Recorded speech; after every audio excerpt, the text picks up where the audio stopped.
Sarah Martinez looked like any other mom dropping her 8-year-old daughter Emma off at summer camp that Tuesday morning.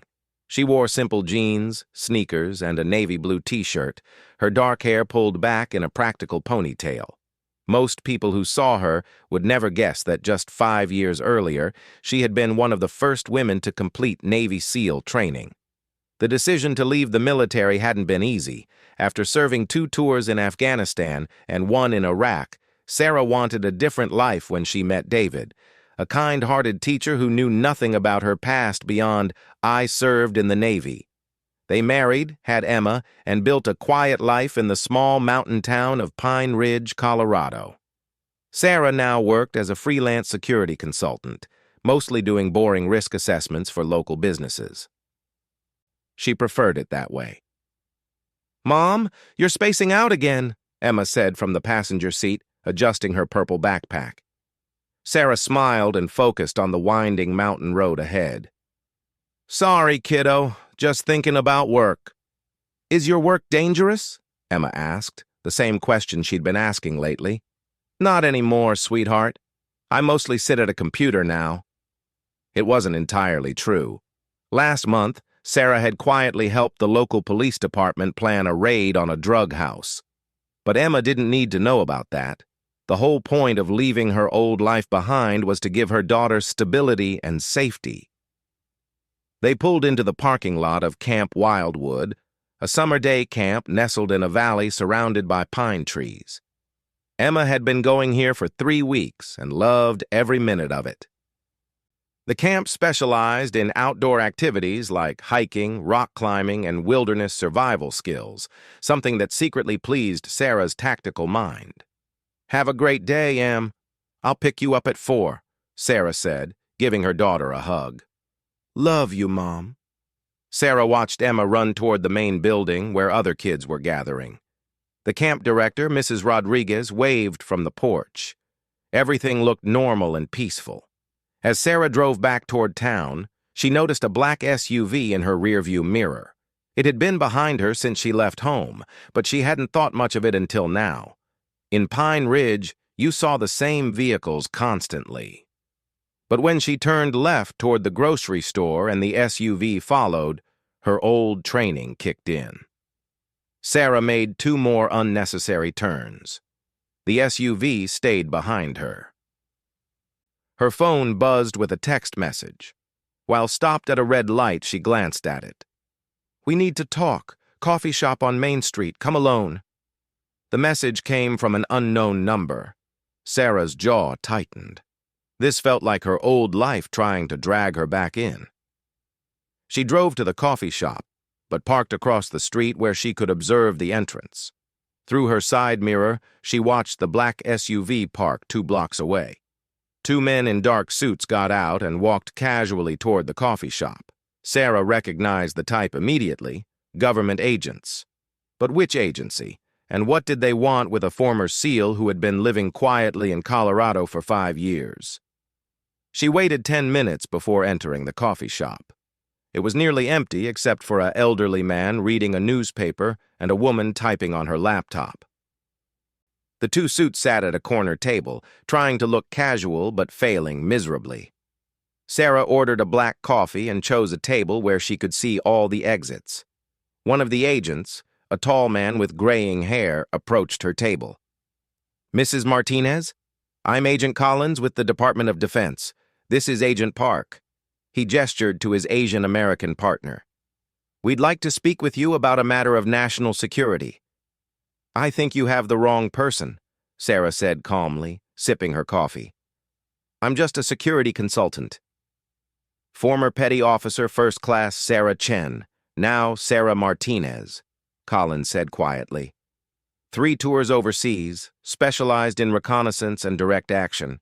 You left the Navy 5 years ago under honorable circumstances. Sarah's grip on her coffee cup tightened slightly. "What do you want?" Agent Park leaned forward. "A situation has developed that requires your specific skill set. We know you've been trying to live a normal life, and we respect that, but lives are at stake." "I'm retired," Sarah said firmly. "I have a family now." "We understand," Collins said. but you're the only person within 500 miles with the necessary experience for what we're dealing with. Sarah stood up. I'm not interested. Find someone else. As she walked toward the door, Collins called out quietly, It involves Camp Wildwood. Sarah stopped. Her blood turned cold. She slowly turned around and walked back to the table. Explain. Now. Park slid a tablet across the table. On the screen was a satellite image of Camp Wildwood, but something was wrong. Several black vehicles surrounded the property, and Sarah could see figures with weapons positioned around the perimeter. This was taken an hour ago, Collins said. A domestic terrorist group calling themselves the Mountain Liberation Front has taken the camp. 62 children and 8 staff members are being held hostage. Sarah stared at the image, her mind racing. What do they want? They're demanding the release of their leader, Marcus Webb, who's currently in federal prison for bombing a government building in Denver 2 years ago. They've given the FBI 24 hours to comply or they start executing hostages. The FBI has negotiators. They have a hostage rescue team. Why do you need me? Collins pulled up another image on the tablet. Because of this. The screen showed a detailed layout of the camp's buildings and surrounding terrain. Red X marks indicated the positions of armed sentries. Numbers beside each position showed estimated ranges and fields of fire. They're not amateurs, Park explained. This is a highly coordinated operation. They've positioned themselves to cover every possible approach route. Traditional law enforcement tactics won't work without significant casualties. The terrain around Camp Wildwood is extremely challenging, Collins continued. Dense forest, steep ravines, multiple elevation changes. A frontal assault would be suicide. We need someone who can get in undetected and assess the situation from the inside. Sarah studied the layout, her tactical mind automatically analyzing angles of approach and potential weak points. How many hostiles? We estimate 12 to 15 armed individuals. They have military-grade weapons and appear to have had professional training. Former military? Some of them, yes. Webb recruited several discharged soldiers with grievances against the government. Sarah looked at the image again, thinking about Emma sitting in that building surrounded by men with guns. What about the local authorities? Sheriff's Department is handling perimeter security, but they're out of their depth. The FBI's Critical Incident Response Group is en route, but they won't arrive for another 4 hours. By then it might be too late, Sarah finished. She closed her eyes and took a deep breath. When she opened them, her expression had changed. The suburban mom was gone, replaced by something harder and more focused. What do you know about the interior layout of the buildings? Collins smiled slightly. We were hoping you'd ask that. For the next hour, they went over every detail. The camp's main building housed the dining hall and recreation room where most of the hostages were being held. The terrorists had positioned sentries in the surrounding cabins and along the main access road. They had also disabled all cell phone service in the area and cut the landline connections. They're communicating with each other using short-range radios, Park explained. We're monitoring their frequency, but they're using basic code words. What about weapons? AR-15 rifles, handguns, and what appears to be at least 2 shotguns. They also have what looks like explosive devices, though we can't confirm if they're real or fake. Sarah nodded grimly. Even fake explosives would be effective psychological weapons against children. I'll need equipment, she said finally. Already arranged, Collins replied. There's a van parked behind the hardware store. Everything you'll need is inside. And after I get inside, what's the extraction plan? That depends on what you find. Primary objective is intelligence gathering. Secondary is neutralizing the threat if the opportunity presents itself. Sarah stood up again. I want real-time communication with whoever's running the operation. You'll have it. And I want a guarantee that if something happens to me, my daughter will be protected. Both agents nodded solemnly. "You have our word," Collins said. Sarah walked out of the coffee shop with a strange mix of dread and familiarity washing over her. She had hoped never to feel this way again, the cold, focused clarity that came before a dangerous mission. But Emma was in that building, along with dozens of other innocent children. The van behind the hardware store was exactly where Collins had said it would be. Inside, Sarah found tactical gear that brought back a flood of memories: night vision goggles, communications equipment, a suppressed pistol, and various other tools she hadn't used in years. As she changed clothes, Sarah allowed herself one moment of doubt.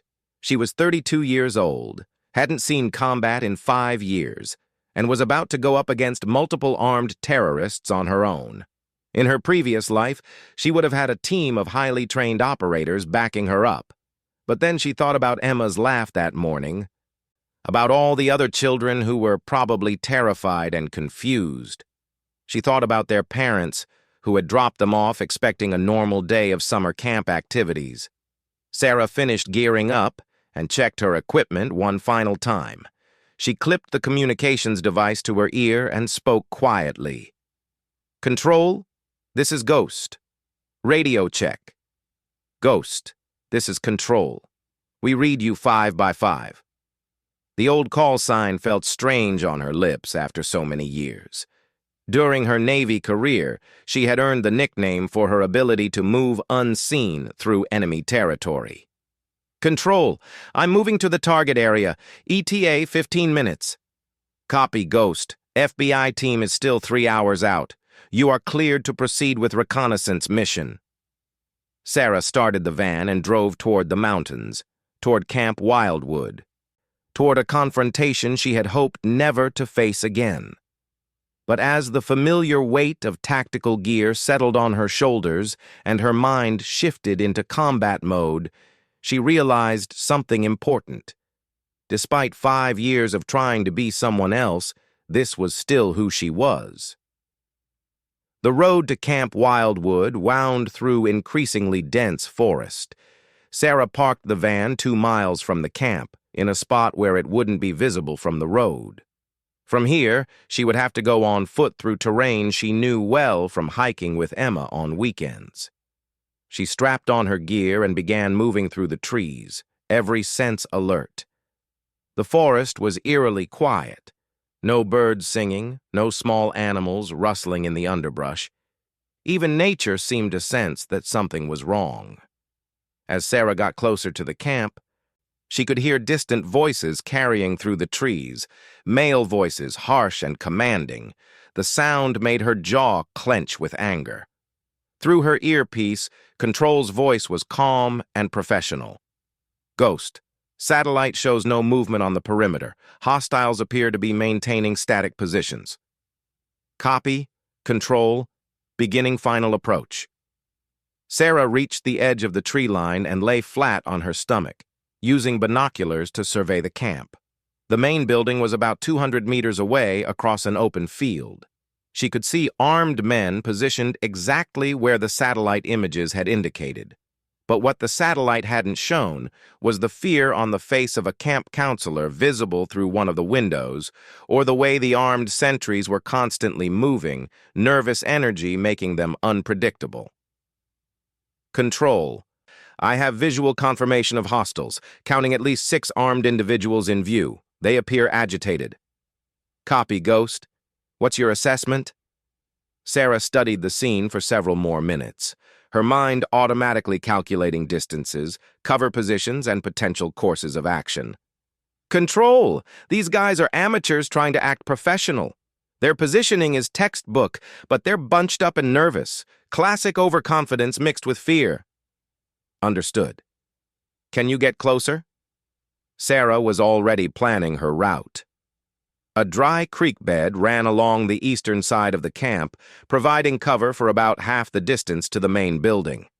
From there, she would have to cross open ground, but there was a maintenance shed that could provide concealment. "Moving to secondary position," she whispered into her microphone. As Sarah began her approach through the creek bed, she thought about Emma and all the other children inside that building. She thought about their parents, probably gathered somewhere nearby, desperate for news, and she thought about the promise she had made to herself 5 years ago, that she was done being a weapon, done putting herself in harm's way. But sometimes, life didn't give you choices. Sometimes the person you used to be was exactly the person who was needed. Sarah moved through the dry creek bed like a shadow, each step calculated and silent. Years of civilian life hadn't dulled her tactical instincts. If anything, the stakes felt higher now than they ever had in Afghanistan. This wasn't about completing a mission or serving her country. This was about saving her daughter. The creek bed provided excellent cover for the first 100 meters. Sarah stayed low, using the natural curves and overhanging brush to remain invisible from the camp above. Through her earpiece, she could hear Control coordinating with local law enforcement to establish a wider perimeter. "Ghost, we're getting reports that the terrorists have made contact with media outlets," Control's voice whispered in her ear. "They're planning to go public with their demands in 2 hours. Copy, that changes the timeline." Sarah knew what going public meant. Once news crews arrived and the story went national, everything would become more complicated. The terrorists would feel pressure to prove they were serious about their threats. Children could die for the sake of dramatic television footage. She reached the end of the creek bed and carefully raised her head to survey the final approach. The maintenance shed was 40 meters away across open ground. Between her position and the shed, there was nothing but short grass and scattered rocks, no cover at all. Worse, one of the armed sentries was positioned on the roof of a nearby cabin, giving him a clear view of the entire area. Sarah watched him for several minutes, timing his movement pattern. He was scanning left to right in a regular rhythm, pausing to look toward the road, then repeating the cycle. Professional behavior, but predictable. "Control, I need a distraction on the west side of the camp. Something to draw attention away from my position." "Stand by, Ghost." 2 minutes later. Sarah heard the distant sound of a vehicle engine revving loudly from the direction of the main road. The sentry on the roof immediately turned toward the sound, speaking rapidly into his radio. Sarah sprinted across the open ground, her body automatically falling into the low, efficient run she had learned in SEAL training. 40 meters felt like 400, but she reached the maintenance shed without being spotted. She pressed her back against the metal wall, breathing steadily to control her adrenaline. The shed smelled of gasoline and cut grass, normal summer camp maintenance equipment. Through a dirty window, she could see the main building where the hostages were being held. "Ghost in position," she whispered. "Copy. What do you see?" Sarah peered carefully around the corner of the shed. The main building's windows had been covered with what looked like newspaper and duct tape, but she could make out shapes moving inside. 2 armed men stood guard at the front entrance, while another patrolled the wraparound porch. At least 3 hostiles visible on the main building. Interior windows are blocked. No clear visual on hostages. Understood. FBI negotiator has established contact with the group leader. He's identified himself as Thomas Cray, Webb's second-in-command. Sarah filed away the name. In her previous life, she would have had detailed intelligence on every known associate of Marcus Webb. Now she was going in blind. She studied the building's construction, looking for potential entry points. Camp Wildwood's main lodge was typical mountain architecture. Heavy timber frame with large windows and multiple doors. During her visits with Emma, Sarah had noticed that the building had a basement level used for storage and equipment. "Control, is there a basement access to the main building?" Checking with camp management, "Yes. There's an external entrance on the north side of the building. Steel doors that lead to the maintenance area." "Copy. Moving to reconnaissance position." Sarah crept around the maintenance shed, staying in the shadows cast by nearby pine trees. The basement entrance was exactly where Control had said it would be. A pair of angled steel doors that led underground. But as she got closer, Sarah realized the doors were chained shut from the outside. The terrorists had thought of potential entry points and secured them. Control. Basement access is compromised. They've chained it shut. Copy, Ghost. What's your assessment for alternative entry? Sarah studied the building for several more minutes. The roof had skylights that might provide access, but getting up there would require climbing the exterior wall in full view of the sentries. The upper floor windows were all covered and likely guarded from inside. Limited options, she reported. Target is well secured. As she spoke, Sarah heard a new sound that made her blood run cold. A child crying. The sound was faint but unmistakable, coming from inside the main building. Control. I can hear distressed children inside. Recommend we expedite timeline. Negative, Ghost. FBI negotiator reports the situation is stable. Continue reconnaissance only. Sarah gritted her teeth. Stable from whose perspective? She thought about Emma, who was probably terrified and confused, wondering why men with guns were keeping her away from her mother. Ghost. Be advised we're tracking increased radio chatter between the hostiles. Something has them agitated. Before Sarah could respond, she heard heavy footsteps approaching her position. Someone was walking around the maintenance shed from the opposite direction. Sarah quickly but quietly moved to the back corner of the building, pressing herself flat against the wall. Told you to check all the outbuildings every hour, a harsh male voice was saying. I checked them 2 hours ago. Nobody's out here, another voice replied, sounding younger and less confident. Check them again. Cray thinks someone might be trying to sneak up on us. Sarah's mind raced. They were doing security sweeps of the perimeter buildings. In about 30 seconds, one of the terrorists was going to walk around the corner and find her crouched behind the shed. She had two choices: retreat back toward the tree line and abandon her mission, or neutralize the threat and continue forward. Retreat meant leaving Emma and the other children with no help for at least 3 more hours until the FBI team arrived. The footsteps were getting closer. Sarah quietly drew her suppressed pistol and took a deep breath. She hadn't killed anyone in 5 years. Hadn't even pointed a gun at another human being since leaving the Navy. But some skills, once learned, never really go away. I'm telling you, there's nobody out here, the younger voice said, now very close to Sarah's position. Just do what you're told, Jake. Cray's already pissed about the media calling. We don't need to give him another reason to... A figure in camouflage clothing rounded the corner of the shed. He was young, maybe early 20s, carrying an AR-15 rifle across his chest. His eyes went wide when he saw Sarah crouched against the wall. For a split second, they stared at each other. Sarah could see that he was scared, probably in over his head, but she could also see his finger moving toward the trigger of his rifle. Don't, Sarah said quietly, her pistol trained on his center mass. The young man froze. His mouth opened and closed, but no sound came out. Jake? The other voice called from around the front of the shed. What's taking so long? Sarah gestured for the young terrorist to remain silent, but she could see panic building in his eyes. He was going to call out to his partner. There's someone here, Jake yelled, swinging his rifle toward Sarah. Sarah moved faster than he could track, years of combat training taking over. She struck Jake's rifle with her left hand while simultaneously stepping into his personal space. The weapon discharged harmlessly into the ground as she drove her knee into his solar plexus. Jake collapsed, gasping for air. Sarah caught his rifle as it fell and heard heavy footsteps running around the shed. Jake! What the hell? The second terrorist appeared, a bearded man in his 30s carrying a shotgun.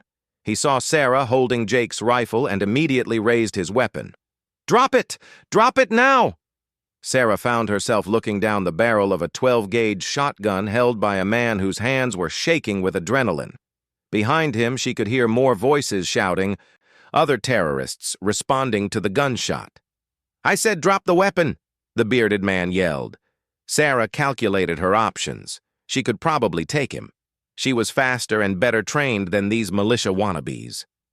But the noise had already attracted attention, and she could hear at least 3 more people running toward the maintenance shed. She lowered the rifle and let it drop to the ground. "Hands where I can see them!" Sarah raised her hands, but her mind was still working, still planning. The bearded man stepped closer, keeping his shotgun trained on her chest. "Who the hell are you? FBI?"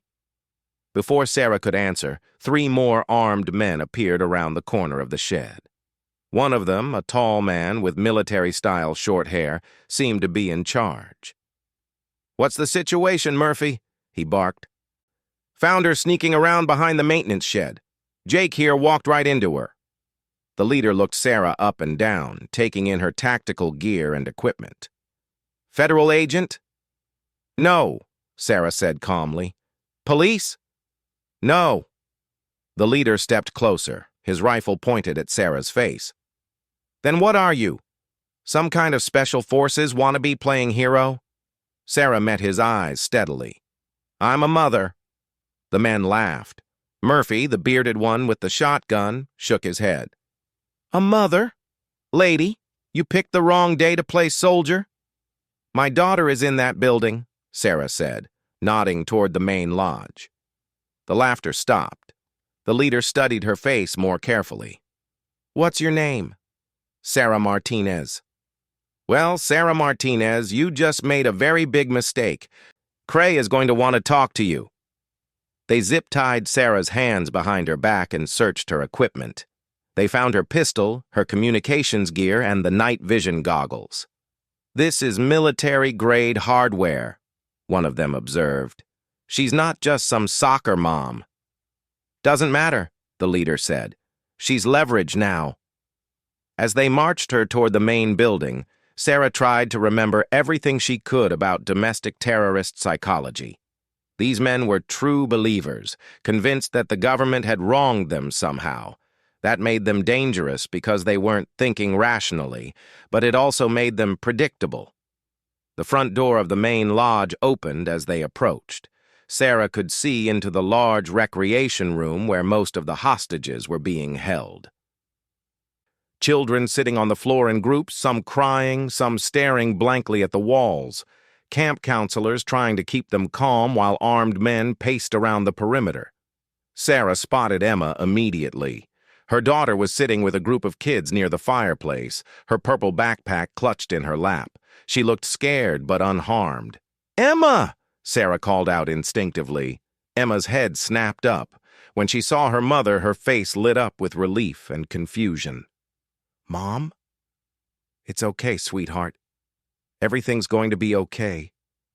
A new voice cut through the room, cold and commanding. "Bring her here." Sarah was pushed forward toward a man standing near the camp director's desk. He was in his 40s, completely bald, with the kind of lean, hard build that suggested military training. This had to be Thomas Cray. "So you're the mother," Cray said, looking Sarah up and down. "The mother who thinks she can take on trained soldiers with a pistol and some night vision goggles."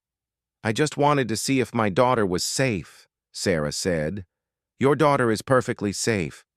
As long as the government meets our demands, all these children will go home to their families." Cray walked around Sarah in a slow circle, like a predator examining prey. "But you're different. You're not some hysterical parent trying to rush the building. You had professional equipment. You knew how to move quietly. You had a plan." Sarah remained silent. "Military training?" Cray continued. "Law enforcement? Private security?" Still, Sarah said nothing. Cray stopped in front of her, close enough that she could smell coffee on his breath. "It doesn't matter. What matters is that you're here now, and your presence changes things." He gestured to one of his men. "Get the camera ready. We're going to send the FBI a message about what happens when they try to sneak people in here." Sarah felt a chill run down her spine. Whatever Cray was planning, it wasn't going to end well for her or the children. "Mr. Cray," she said quietly, He looked surprised that she knew his name. "You seem like an intelligent man, a man with military experience. You know that killing hostages will only make things worse for you." Cray laughed bitterly. "Worse? Lady, they already have us labeled as terrorists. They already want to lock us up forever." "What's worse than that?" "Dead," Sarah said simply. The room went quiet. Even the children seemed to sense the tension. Cray's eyes narrowed. "You think you're pretty smart, don't you? Coming in here with your special ops gear, thinking you can negotiate with us." "I think you're making a mistake." "What kind of mistake?" Sarah looked around the room, at the scared children and nervous terrorists. "You're assuming I came alone." Cray studied her face. "You're bluffing." "Am I?" For a moment, uncertainty flickered in Cray's eyes. Then he shook his head and gestured to Murphy.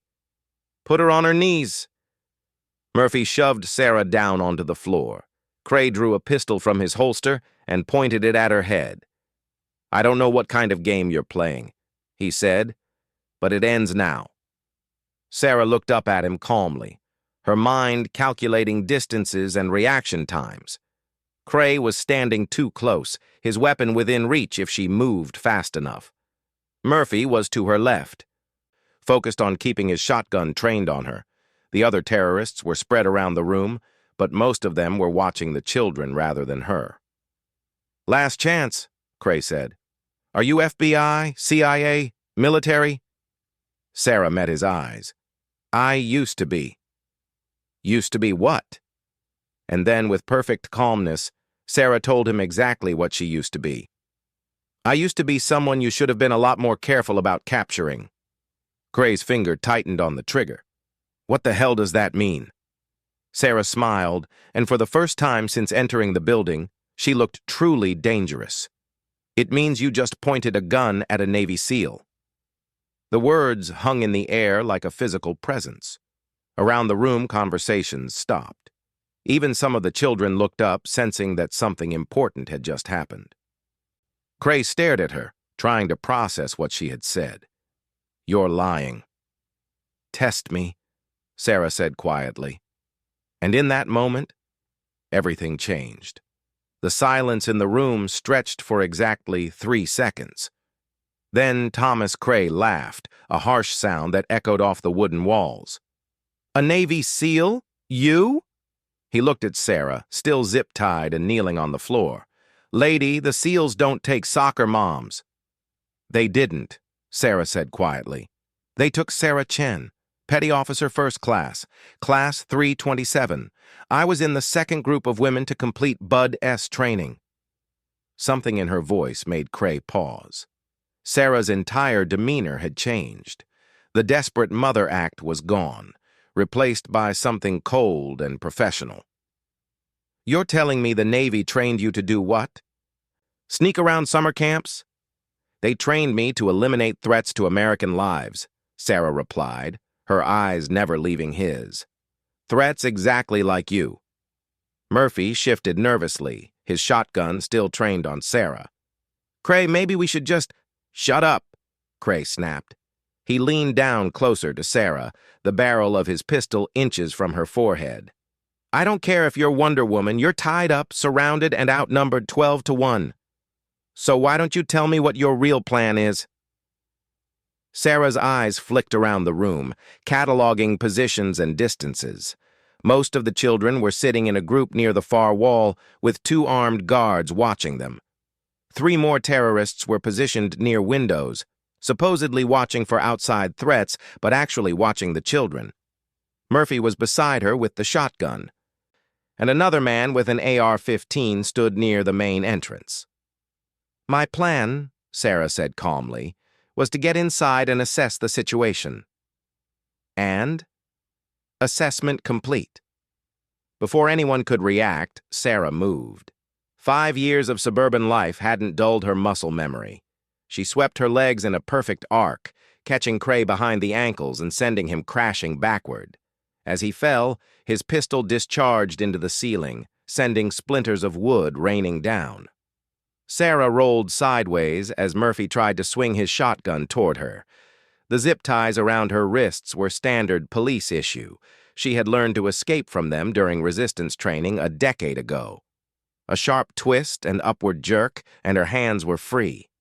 Murphy's shotgun boomed, but Sarah was already moving. She grabbed Cray's fallen pistol and put 2 round center mass into Murphy before he could chamber another shell. "Everybody down!"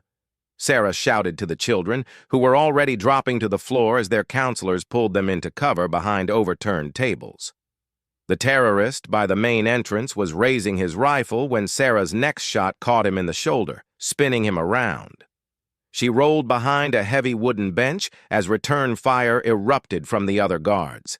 "Emma!" Sarah called out. "Stay down, sweetheart, don't move!" Through her peripheral vision, she could see her daughter pressed flat against the floor near the fireplace, her counselor shielding her with his own body. Sarah's combat training kicked into full gear. She wasn't thinking about being a mother anymore. She was operating on pure tactical instinct. Every movement was calculated, every shot deliberate. The terrorist near the windows was firing an AR-15 in her direction, but he was shooting panicked bursts instead of aimed shots. Sarah waited for him to pause to reload, then moved to a new position behind an overturned table. "Control, this is Ghost," she whispered into her retrieved earpiece. "I'm inside the main building. Hostiles are neutralized or suppressed. Need immediate backup." "Ghost, what's your status?" 3 hostiles down, multiple still active. Hostages are in cover but not secure." Another burst of automatic fire ripped through the table she was hiding behind. Sarah counted muzzle flashes. At least 4 more shooters were still active inside the building. She heard Cray's voice from across the room shouting into a radio. "All units, converge on the main building. We have a federal agent inside." That was exactly what Sarah didn't want. If the other terrorists outside abandoned their positions and rushed the building, the children would be caught in a massive crossfire. "Control, advise all units that hostiles are calling for reinforcement. Do not let them reach the main building." "Copy, Ghost. Local law enforcement is moving to intercept." Sarah checked her ammunition. She had Cray's pistol with 8 rounds remaining, plus Murphy's dropped shotgun if she could reach it. Against at least 4 armed terrorists in a room full of children, those weren't great odds. But then she remembered something her instructor had told her during SEAL training. The mission isn't about having perfect odds. It's about making the odds irrelevant. Sarah studied the room's layout. The main entrance was blocked by the wounded terrorist, who was still conscious but not fighting. The windows along the south wall were covered but not secured. She could use them as exit routes if needed. Most importantly, the children were clustered in the northeast corner, which gave her a clear field of fire without putting them at risk. "This is your last warning," Cray shouted from his position behind the camp director's desk. "Surrender now, or we start shooting hostages." "Wrong answer," Sarah muttered. She grabbed a wooden chair and hurled it at the nearest window. The glass exploded outward, creating a distraction as she moved to a new position. 2 terrorists immediately started firing at the broken window, thinking she was trying to escape. Instead, Sarah flanked them from the inside. The first shooter was a young man, maybe Jake's age, who had positioned himself behind a bookshelf. He was so focused on the window that he never saw Sarah coming. She struck him across the back of the neck with the pistol butt, and he dropped unconscious. The second terrorist heard his partner fall and spun toward her, but Sarah was already moving. She grabbed his rifle barrel and drove her elbow into his solar plexus, then twisted the weapon out of his hands as he doubled over, gasping. 2 more down, she whispered into her earpiece. But her movement had exposed her position to Cray and the remaining terrorists. Gunfire erupted from multiple directions, forcing her to dive for cover behind a heavy wooden cabinet. "You think you're some kind of superhero?" Cray yelled. "I've got 40 more people outside. You can't win this." Sarah smiled grimly. "I don't need to win. I just need to keep you busy for 12 more minutes." "What happens in 12 minutes?" "The FBI hostage rescue team arrives." It was a lie. but Sarah could see the uncertainty in Cray's eyes. He had counted on having hours to negotiate or execute his plan. The idea that professional help was only minutes away was clearly rattling him. "Control? Actual status on FBI backup?" she whispered. "Still 90 minutes out, Ghost, but State Police Tactical Team is en route. ETA 20 minutes. 20 minutes was better than 90, but it was still too long. Sarah could hear more terrorists outside the building, shouting to each other as they tried to coordinate an assault on the main entrance. "Emma," she called out softly. "Are you okay, sweetheart?" "I'm scared, Mom," came the small voice from behind the overturned tables. "I know, baby. Just keep your head down. This will be over soon." Sarah meant it. One way or another, she was going to end this situation before any more children got hurt. She took inventory of her remaining resources: Cray's pistol with 6 rounds, an AR-15 she had taken from one of the downed terrorists, and her own tactical knowledge, against at least 2 remaining hostiles inside the building and an unknown number outside. But she also had something the terrorists didn't expect: absolute certainty about what she was fighting for. Sarah checked her watch. She had been inside the building for 8 minutes. In her SEAL training, 8 minutes was considered a lifetime in a close-quarters battle. The fact that most of the children were still unharmed meant the terrorists had been trying to avoid casualties. That was about to change. She could hear footsteps outside. Multiple people moving around the building's perimeter. Through a gap in the covered windows, she saw muzzle flashes as the outside terrorists engaged with law enforcement positions. "Control, how many hostiles are we dealing with total?" "Best estimate 14 to 16 individuals. Local law enforcement has engaged multiple targets on the camp perimeter." Sarah nodded. If law enforcement was keeping the outside terrorists busy, she only had to worry about Cray and whoever else was still active inside the main building. She heard a new sound that made her blood run cold. One of the children was crying loudly, and an adult voice was trying to comfort them. "Please," a woman's voice called out. "Please don't hurt the children. They're just babies." "Tell your friend to surrender," Cray shouted back. "Tell her to drop her weapons and come out with her hands up." "Mom?" Emma's voice was small and frightened. Sarah closed her eyes and took a deep breath. When she opened them again, her expression was pure steel. "Mr. Cray," she called out. "Let's make a deal. I'm listening. You let all the children go, right now. Walk them out the front door, and I'll surrender myself to you." Cray laughed. "Nice try. Those kids are the only reason you haven't already called in an airstrike on this place." "You're right," Sarah said. "They are. Which is why I'm going to do whatever it takes to get them to safety." "Whatever it takes? What does that mean?" Sarah stood up from behind her cover, her captured AR-15 held ready, but not aimed directly at Cray. "It means I'm done playing defense." She moved across the room in a tactical advance, using furniture and structural supports for cover. Cray and his remaining men opened fire, but Sarah was moving faster than they could track. She reached the group of children and positioned herself between them and the terrorists. "Everyone listen to me," she said loudly enough for her voice to carry across the room. "I'm going to count to 10. During that count, every child in this room is going to crawl to the front door and go outside. Adults will help them." "You're crazy," Cray yelled. "I'll shoot every one of them." "No, you won't," Sarah replied calmly. "Because if you hurt a single child, I will kill every person in this room who's carrying a weapon. And unlike you, I have the training to do exactly that." She began counting. 1. The camp counselors immediately understood what she was doing and started guiding children toward the front entrance. 2.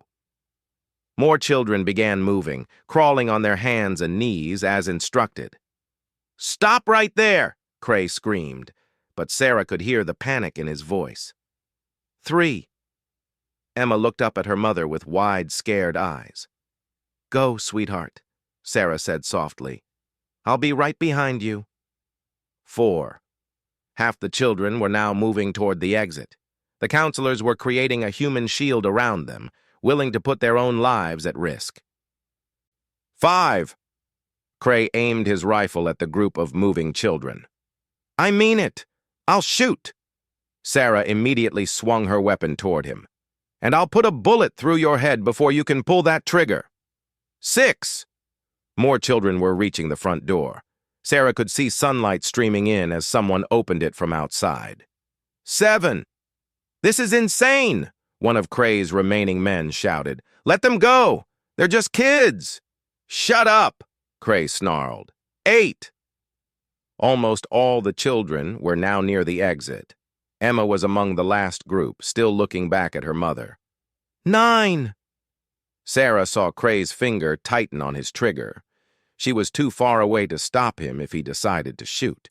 But then one of his own men stepped between Cray and the children. No, the terrorist said quietly. I signed up to fight the government, not murder kids. 10. The last child disappeared through the front door into safety. Sarah was alone in the room with Thomas Cray and 3 of his men. The odds were 4-1, but for the first time since entering the building, Sarah smiled. Now it's just us, she said. What happened next lasted less than 30 seconds, but it demonstrated exactly why the Navy SEALs had trained Sarah for situations exactly like this one. She moved with precision and speed that her opponents couldn't match. The first terrorist went down to a controlled pair of shots to the chest. The second managed to get off one wild shot before Sarah's return fire dropped him. The third terrorist, the one who had protected the children, threw down his weapon and raised his hands. I surrender. That left Thomas Cray, alone and facing a Navy SEAL who was no longer pretending to be anything other than exactly what she was. It's over, Cray, Sarah said, her rifle trained on his center mass. Cray looked around the room at his fallen men, then at Sarah. For a moment, the fanatic gleam in his eyes flickered with something that might have been sanity. You know what the funny thing is? He said quietly. What? I believe you. I believe you really are a Navy SEAL. Smart man. Cray dropped his weapon and raised his hands. I surrender. Sarah kept her rifle trained on him as she spoke into her earpiece. Control. This is Ghost. Main building is secure. All hostiles neutralized or in custody. All hostages are safe. Copy, Ghost. Outstanding work. State Police Tactical Team is on site and moving to your position. Through the broken windows, Sarah could hear the sounds of the remaining terrorists outside surrendering to law enforcement. It was over. She walked to the front door and stepped outside into the afternoon sunlight. Emma was waiting for her, surrounded by other children and camp counselors, all of them safe and unharmed. Mom! Emma ran toward her, and Sarah caught her daughter in a fierce hug. It's okay, sweetheart. Everything's okay now. As she held Emma, Sarah looked around at the other children. They were scared and confused, but they were alive. Every single one of them was going home to their families. Are you really a Navy SEAL? Emma asked, looking up at her mother with new eyes. Sarah smiled. I used to be. Now I'm just your mom. That's pretty cool, though. Yeah, Sarah said, looking around at the rescued children. I guess it is. Later that evening, after giving statements to federal investigators and making sure Emma was okay, Sarah sat on their back porch watching the sunset over the mountains. David had rushed home from work as soon as he heard about the incident, and he was inside making hot chocolate for Emma. Agent Collins appeared at their back gate. Mind if I join you? Sarah nodded toward the empty chair beside her. How's the cleanup going? All the terrorists are in custody. The ones who survived, anyway. Collins sat down and looked out at the mountains. You know, we did a background check on you before this morning. Your military record is impressive. It's history. Is it? Because what you did today was exactly the kind of thing that made you valuable to the Navy. Sarah was quiet for a long moment. I retired for a reason. I know, but situations like today, they're going to keep happening. Domestic terrorism is on the rise. We need people with your skills. You need people who don't have 8-year-old daughters to worry about. Collins nodded.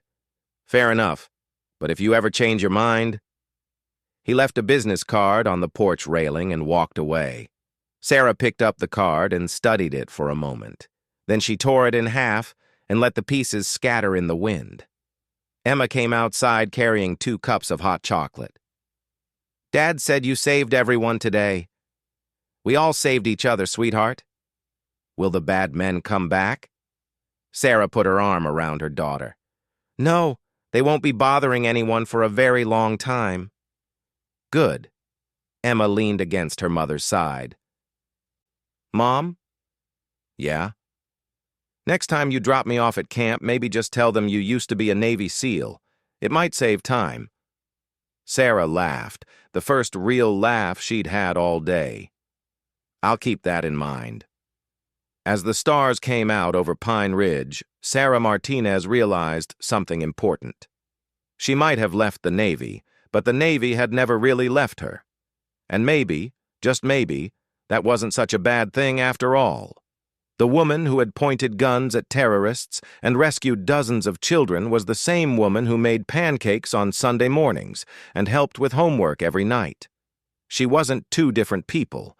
She was one person who had learned to be exactly who she needed to be when the moment demanded it. And sometimes, the moment demanded everything she had ever been trained to do.